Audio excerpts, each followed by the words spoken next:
I know what this looks like. I am not in my normal place of business, but I today am in Texas and I am at the National Video Game Museum. There is a ton of stuff here, so come along with me and let's go look at some stuff.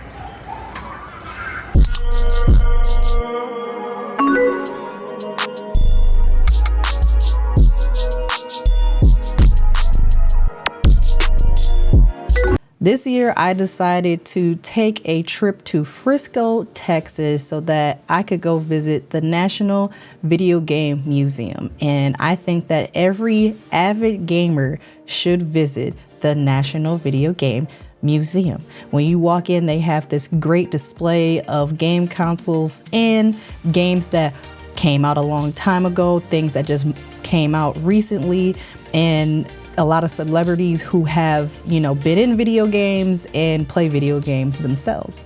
When you first walk in, they have a giant ping pong TV. I want one. I'm gonna get one.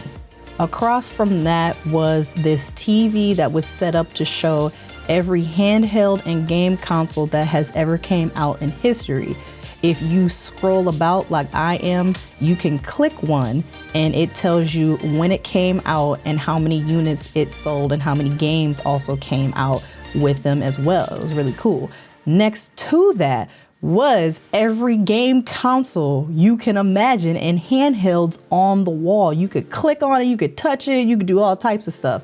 Behind that is this great statue of the classic characters that we all know and love very well. I'm glad that they put something like this in the museum. These squares are classic video game t-shirts. I collect a lot of them now, but being able to see a lot of well-preserved t-shirts like this was actually really cool. This portion is called the crash and rise of home computers. The reason why they have an Atari here is because there was a gaming crash in 1983, and the competition, which were computers, saw that as something that they could get in on. There was an oversaturation of poor quality video games at that time, so consumers thought that it would be better for them to get something that was more versatile than consoles at the time, where they could get work done at home and also play video games at home as well. As you can see from this mini big booty TV up there, this is more showing the beginning of games coming from out of arcades and into the home, with a whole myriad of different types of games that you're seeing on the wall here.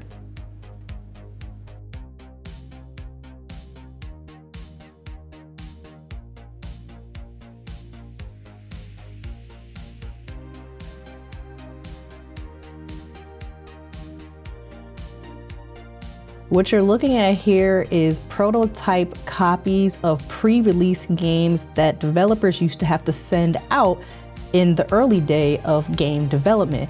And these are actually very sought out now by game collectors. Also, we got the classic right here. We got the Game Boy camera and printer, I guess. Who knew that the Game Boy came out with a printer? Isn't it cute?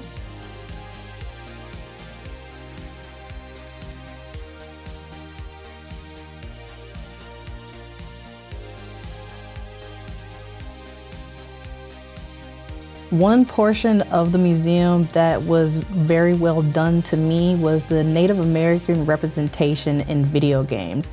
The story that they told, and what we all know if you're old enough, on how Native Americans are depicted is sad and very, very gruesome. It's always the Native Americans being the bad guy. It's always the Native Americans being bloodthirsty killers, which in actuality, that's not the case. When white people came to this land, it was them being bloodthirsty and wanting to kill them off. And it was just reverse in video games. I know for me, I played Gun. You will see that here in the next clip. And Gun came out on the Nintendo GameCube, and I had that. I used to rent it from Hollywood Video.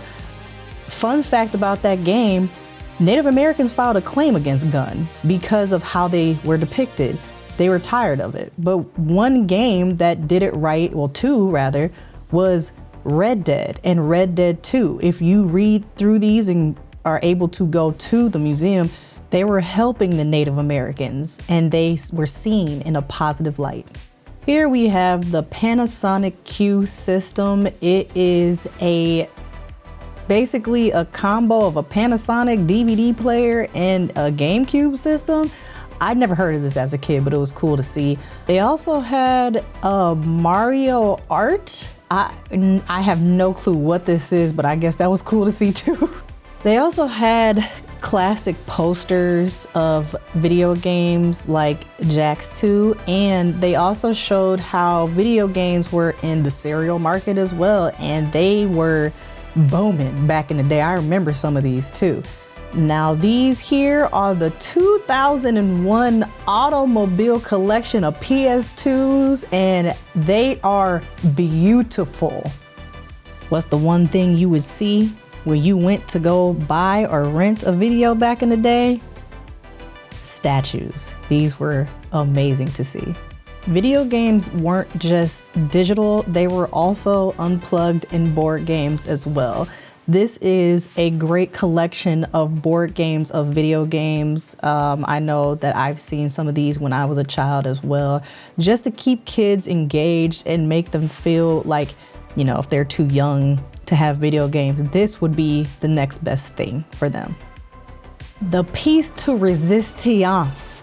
They had an arcade room in the back, and at the end of the tour of the museum, they had little tokens that said NVM on them for National Video Game Museum, and you could play a whole bunch of games. The rustle and bustle that you hear is just heartwarming to me. They also had a Michael Jackson arcade game. I have never in my life heard or seen of this phenomenon. There's different Michael Jacksons with different colors. They was hitting the hee, you know, that was, it made me giggle. So, you know, I played it for a while. And that is a wrap. I hope that you enjoyed seeing all of the cool things that they have in the National Video Game Museum. I will be back next week with a new video, but in the meantime, in between time, please like, comment, and subscribe. And let me know if you want to see any more things that are different than what I do on my channel, but still game related. I just bought a PSP so I can show you guys that. I appreciate every single one of y'all, and I'll see you later. Bye.